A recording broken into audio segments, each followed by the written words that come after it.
କାନ୍ଦୁଛନ୍ତି କାଇଁ ମାଉସୀ? ବହୁତ ଦୁଃଖରେ ରହିଛି। କେହି ନାହାନ୍ତି, ପୁଅ ନାହିଁ, ଝିଅ ନାହିଁ, କେହି ନାହାନ୍ତି। ମୁଁ ନିଆଶା ବୁଢା ଥିଲା, ଏବେ ମରିଛି ମାସେ ହେଲା। କାନ୍ଦୁଛନ୍ତି ମାଉସୀ, କାନ୍ଦୁଛନ୍ତି। ଯେତେବେଳେ ମୁଁ ପ୍ରଥମ ଦେଖିଲି ମତେ ଟିକେ ଭାରି ଦୁଃଖ ଲାଗିଲା।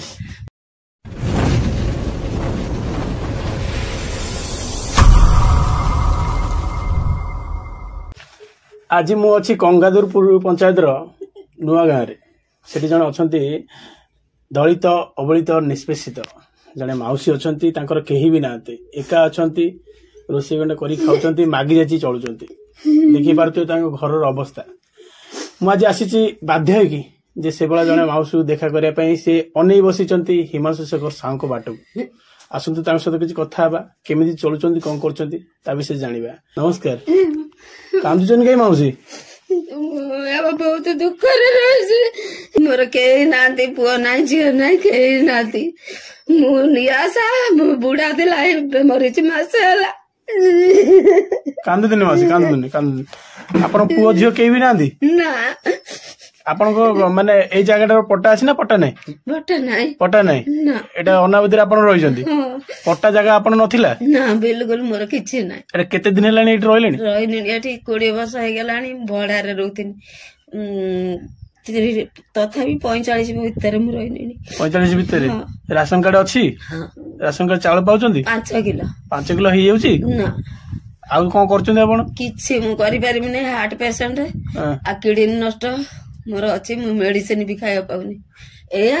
ଆଉ ଯୋଉ ମେଡିସିନ ପାଇଁ ବି ସେ ପୁଅ କତିକି ଯାଇଥିଲି, ହେମଶେଖର କତିକି ଯାଇଥିଲି। ଏଇଠି ରହୁଛନ୍ତି ଏକୁଟିଆ?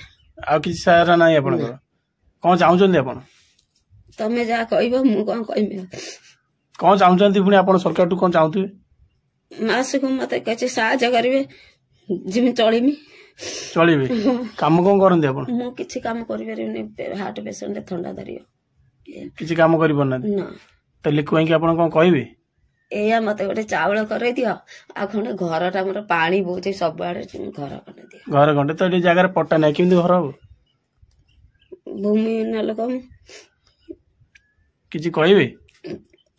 ସେ ପୁଅ ଯାହା କହିବ, ହେମଶେଖର ଯାହା କହିବେ। 24 ବର୍ଷ ବିଜେଡିରେ ଶାସନ ରହିଲେ, ସେତେବେଳେ ଆପଣ କିଛି ଜଣେଇ ନଥିଲେ? ହଁ, ଜଣେଇଛି। କଣ କହିଲେ? ସେ ସେତେବେଳେ କିଛି କହିଲେ, ତମର ପଟ୍ଟା ନାହିଁ, ହେଇପାରିବନି। ମୋ ଘର ଆଇଲା, ଅଲଗା ଲୋକକୁ ଦେଇଦେଲେ।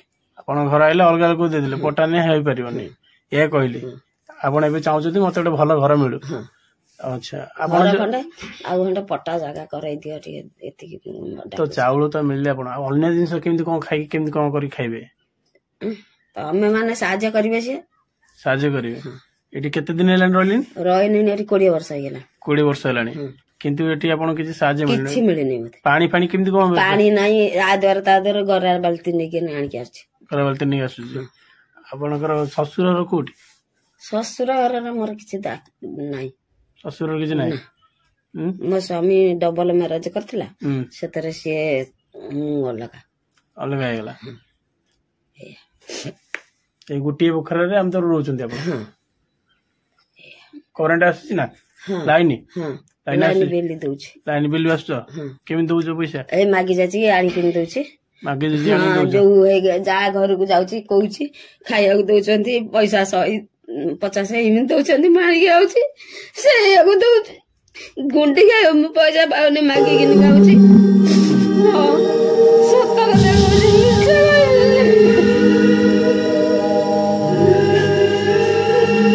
ଲୁଗା ବି ମାଗି ପିନ୍ଧୁଛି। ସେ ପୁଅ ଆଇଥିଲା ମୁଣ୍ଡା ଯାଇକି, ମୁଁ କହିଲି ବାପା, ମୁଁ ଲୁଗା ମାଗିକିନି ପିନ୍ଧୁଛି, ଏମିତି କହିଛି। ସେ ମୋ କାନ୍ଧରେ ହାତ ପକେଇଲା, ହେମଶେଖର ହାତ ପକେଇ କହିଲା, ତୋର କଣ ଦରକାର, ଆଉ ଯିବୁ କାଲି। ଗଲା ବେଳକୁ ସେ ତ ନାହିଁ। ସାହୁ ଦେଖା କରିଥିଲେ, ସେ କହିଥିଲେ ଆପଣଙ୍କୁ ଦେବେ ବୋଲି ସବୁ, କିନ୍ତୁ ସେ ସମୟ ଅବସ୍ଥାରେ ସେ ଆଉ ଦେଖା ବି କରିପାରିଲେ। ଆପଣ ଆଉ ଥରେ ଯାଇଥିଲେ? ହଁ, 3-4 ଥର ଯାଇଛି। ଭେଟ ପାଇନାହାନ୍ତି? ସେ ରାତି ଅଧାରେ ଆସିବ, ମୁଁ ବୁଢୀ ଲୋକ ରାତିରେ ଆସିବି। ଏଇଆ। ଆଉ ଦିନେ ଯୋଉ ଦିନ ଫାଷ୍ଟ ଭୋଟ ଦେଇକି ଗନି, ମୁଁ ତା କତିରେ ଫାଷ୍ଟ ବସିନି। ସେ ଯାଇଥିଲା ସିଆଡେ ଜେନାପୁର ଯାଇଥିଲେ, ଆସିଲା MLA। ଯେମିତି ଆଇଛି ସେମିତି ମୁଁ କହିନି ଜୟଯୁକ୍ତ ହେଇଗଲା। 11ଟା ଭୋଟ ମୁଁ କରେଇ ଦେଇଛି, ସଂଘରୁ। କାହାକୁ କରେଇଛନ୍ତି ଏଗାରଟା ମାନେ ଆମ ଲିକୁକୁ କରେଇଛନ୍ତି। ତାଙ୍କ ଚିହ୍ନ କଣ ଥିଲା?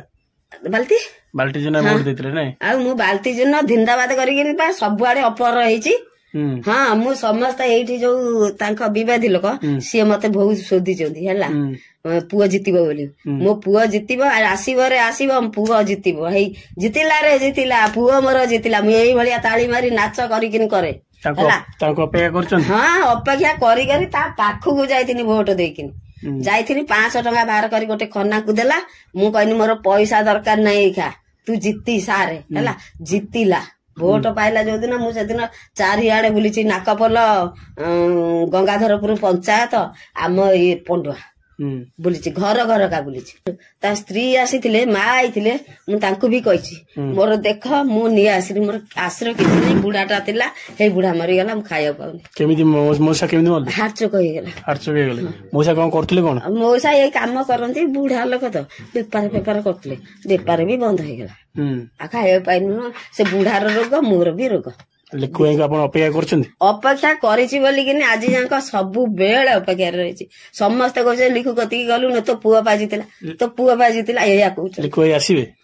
ଲିଖୁ ଆସିନେ ଭଲ ହୁଅନ୍ତା, ମତେ ଖଣ୍ଡେ ଘର ଦିଅନ୍ତା, ଆଉ ମତେ ଖାଇବାକୁ ଜାଣିଲ।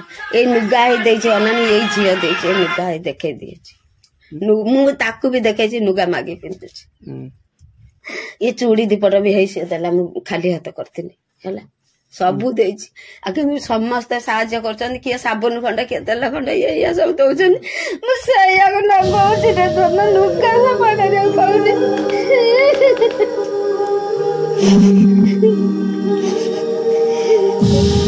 ଦେଖିପାରୁଥିବେ ମାଉସୀଙ୍କର କଷ୍ଟ, କେମିତି ସେ ଚଳୁଛନ୍ତି, ମାଗି ଯାଚି ଚଳୁଛନ୍ତି। ସାବୁନ ହେଲା କି ପେଷ୍ଟ ହେଲା, ଆଉ ତା ଘରୁ ମାଗିକି ଚଳୁଛନ୍ତି।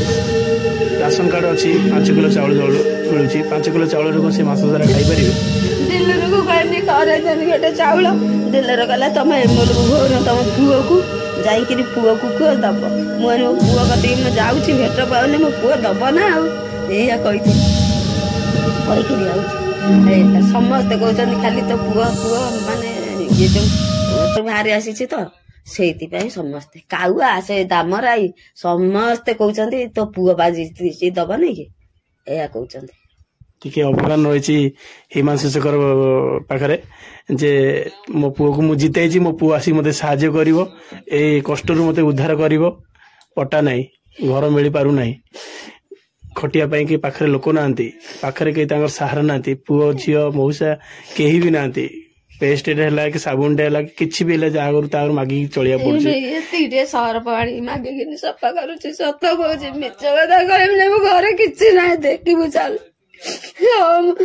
ଯାଇଛି ଓଠି ମତେ ଯୋଗଉଛି, ଆଜି ଅଛି କାଲି ପଳେଇବ, କଣ କରିବି?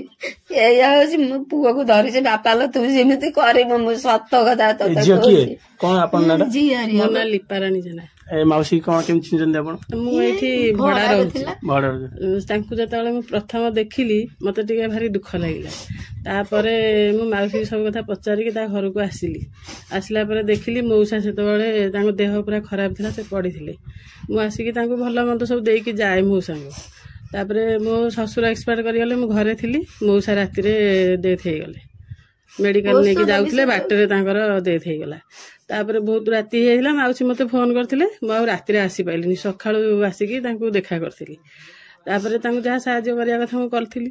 ବର୍ତ୍ତମାନ ସିଏ 2 ମାସ ହେଇଯିବ, ଏଇ 20 ତାରିଖକୁ ମଉସାଙ୍କର ଡେଥ୍, 30 ତାରିଖରେ। ତାପରେ ମାଉସୀ ବହୁତ ଅସୁବିଧାରେ ରହୁଛନ୍ତି, ମୁଁ ସବୁ ପ୍ରକାର ସାହାଯ୍ୟ କରୁଛି, ମୁଁ ଯେତିକି କର୍ତ୍ତବ୍ୟ ମୁଁ କରୁଛି। ଆଉ ମୁଁ ଯେତେବେଳେ ଭଡାରେ ଅଛି, ମୁଁ କଣ ସବୁଦିନ ଏଠି ରହିପାରିବି କି? ଯେତିକି ଦିନ ମୁଁ ଅଛି ତାକୁ ସବୁ ପ୍ରକାର ସାହାଯ୍ୟ କରୁଛି। ହଁ, ଏଇ ପାଖରେ ରହୁଛି। ହେଲେ ବି ମୁଁ ଏତିକି ଆପଣଙ୍କୁ ରିକ୍ୱେଷ୍ଟ କରୁଛି ଲିଙ୍କୁ ଭାଇ କି, ସେ ବହୁତ ମାନେ ଲିଙ୍କୁ ଭାଇଙ୍କ ଉପରେ ଭରସା ଅଛି ମାଉସୀର, କହୁଛି ମୋ ପୁଅ ମତେ ସାହାଯ୍ୟ କରିବ। ମୁଁ ବି ମାଉସୀ କି ଥରେ ମୁଁ ସ୍କୁଟିରେ ବସେଇକି ନେଇକି ଯାଇଥିଲି ଲିଙ୍କୁ ଭାଇ ପାଖକୁ, ତାଙ୍କ ଦେଖା ପାଇଲିନି, ତାଙ୍କ ପିଲାଙ୍କୁ ଦେଖା କରିକି ମୋ ନମ୍ବର ଦେଇକି ଆସିଥିଲି। ତାପରେ ଥରେ ବି ମୁଁ ଲିଙ୍କୁ ଭାଇକି ଫୋନ କରିଥିଲି, ତାଙ୍କ ସେ ପିଲାଙ୍କୁ, ସେ କହିଲେ ହଁ ଆମେ ଯାଇ ପହଞ୍ଚିବୁ ବୋଲି ଆସିକି ମାସେ ପାଖାପାଖି ହେଇଯିବ, କେହି ବି ଏପର୍ଯ୍ୟନ୍ତ ଆସିଲେନି। କିନ୍ତୁ ମାଉସୀ ସବୁବେଳେ ଆଶା ରଖିଛି କିଏ ହେଲେ ଆସିବେ, କିନ୍ତୁ କେହି ଆସୁନାହାନ୍ତି। ଏଇଆ ହଉଛି କଥା। ଏମିତି ଲିଙ୍କୁ ଭାଇଙ୍କ ଉପରେ ଛାଡିଛୁ, ସେ ଯାହା କରିବେ ଆଉ। ମାଗି ଯାଉଛି ଏଇ ମାଉସୀ, ହଁ ବହୁତ ମାଗି ଯାଉଛି, ଆ ଘର ତା ଘର ବୁଲିକି ଖାଉଛି। ଆଉ ମୁଁ ଯେତିକି କରିବା କରିକିରି ଆଣିକି ରୋଷେଇ କରିପାରୁନି, ଖାଉଛି ତାଙ୍କ ଘରେ, ସେ କହୁଛନ୍ତି ତାର ହାର୍ଟ ପ୍ରୋବ୍ଲେମ ଅଛି, ଆଉ କଣ ତାର ସବୁ ମାନେ ବହୁତ ଦେହ ବି ତାର ଅସୁସ୍ଥ। ମୁଁ ବି ମେଡିସିନ ବି ତାକୁ ଦଉଛି। ମୁଁ ନିଜେ, ମୋ ହଜବେଣ୍ଡ ହଉଛନ୍ତି ଜଣେ ଆୟୁର୍ବେଦ ଡକ୍ଟର, ସିଏ ତାଙ୍କୁ ସବୁ ମେଡିସିନ ସାହାଯ୍ୟ କରୁଛନ୍ତି, ଲୁଗାପଟା ବି ଦଉଛି, ସବୁ ପ୍ରକାର ସାହାଯ୍ୟ କରୁଛି। ହେଲେ ବି ମୋ କର୍ତ୍ତବ୍ୟ ମୁଁ ଯେତିକି କରିବା କଥା କରୁଛି, କିନ୍ତୁ ମୁଁ ତ ଏଠି ସବୁଦିନ ରହିପାରିବିନି ନା, ସେଥିପାଇଁ ଲିଙ୍କୁ ଭାଇକି ରିକ୍ୱେଷ୍ଟ କରୁଛି ସିଏ ମାଉସୀଙ୍କୁ କିଛି ସାହାଯ୍ୟ କରନ୍ତୁ। ମାଉସୀ ଆଉ କଣ କହିବି? ମୋ ପୁଅକୁ କହିବ, ମୋ ପୁଅ ଯେମିତି ମତେ ଭଲରେ ରଖିବ, ତା ମା ଯିଏ ମୁଁ ସିଏ।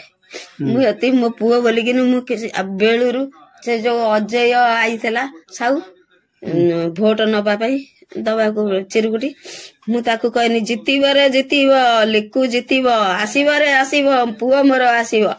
ସେଠି ସମସ୍ତେ ବି କହୁଛନ୍ତି ତ ପୁଅ ଜିତିଗଲା। ଯେମିତି ଶୁଣିନି ମୋ ପୁଅ ଜିତିଗଲା, ସେଠୁ ମୁଁ ଖାଇନାଇ ସେଦିନ। ମୁଁ ସାରା ଦୁନିଆ ବୁଲି ଯାଇଛି, ସବୁ ଘର ଘରକା। ଦେଖିପାରୁଥିବେ ହିମାଂଶୁ ଶେଖର ସାହୁ ଜିତିବା ଖୁସିରେ କେତେ ଖୁସି ହେଇଛନ୍ତି, କିନ୍ତୁ ସେ ଖୁସି ବେଶୀ ଦିନ କରୁଛନ୍ତି। ମୁଁ ଯାଇପାରୁନି, ମୁଁ ଯିମି ବୋଲିକିନି ଯାଇପାରୁନି, ଆଉ ଖାଇନେଇ, ତା ଭୋଜି ଭାତ ବି ମୁଁ ଖାଇନେଇ କିଛି ହେଲା। ସବୁ ମତେ କହିଛି ଯିବାକୁ, ମୁଁ ଯାଇନି। ଏତିକି ମୋ ପୁଅକୁ ଖାଲି ଏତିକି ଅନୁରୋଧ, ମତେ ଘର ଘଣ୍ଟାରେ ପାଣି ବୋଉଛି, ଖାଲି ବାଲ୍ଟି ଥୋ ଇଏ ତ ଏମିତି କରୁଛି, ଆଉ ଇଏ କରେ ମାଗିକିନି ଖାଉଛି। ସେତିକି କଣ କରିବ, ଏତିକି ମାଗୁଛି ତମକୁ। ବିଶ୍ୱାସ ଅଛି, ମୋର ବିଶ୍ୱାସ ଅଛି।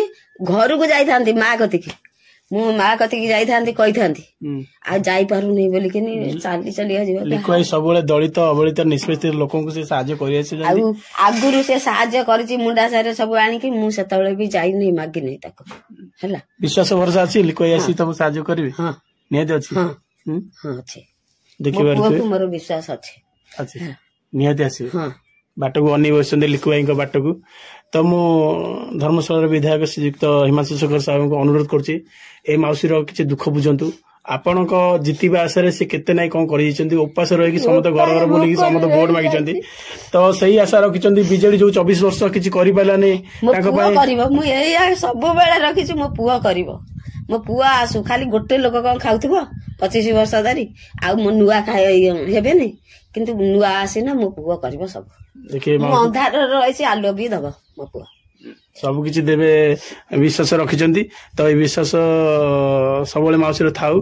ହିମାଂଶୁ ଶେଖର ସାହୁ ଦଳିତ ଅବଳିତ ନିଷ୍ପେଷିତ ସମସ୍ତଙ୍କୁ ସାହାଯ୍ୟ କରନ୍ତି, ଏଇ ମାଉସୀ ଗତି ନିହାତି ଆସିବେ ମୋର ଆଶା। ଏଇ ଭିଡିଓ ମାଧ୍ୟମରେ ମୁଁ ଖାଲି ଏତିକି କହିବାକୁ ଚାହୁଁଛି, ଏଭଳି ଆହୁରି ବହୁତ ଲୋକ ଅଛନ୍ତି ଯୋଉଟା କି ଧର୍ମଶାଳାରେ ଏମିତି ବହୁତ ଲୋକ ଅଛନ୍ତି ଯୋଉଟା କି ବହୁତ ଅସୁବିଧାରେ ଅଛନ୍ତି। ଏ ମାଉସୀ ବହୁତ ଅସୁବିଧାରେ ଅଛନ୍ତି। ତ ମୁଁ ଆଶା କରିବି ଏ ଭିଡିଓ ଦେଖିଲା ପରେ ଏ ମାଉସୀଙ୍କ ଦୁଃଖ ନିହାତି ବୁଝାଯିବ।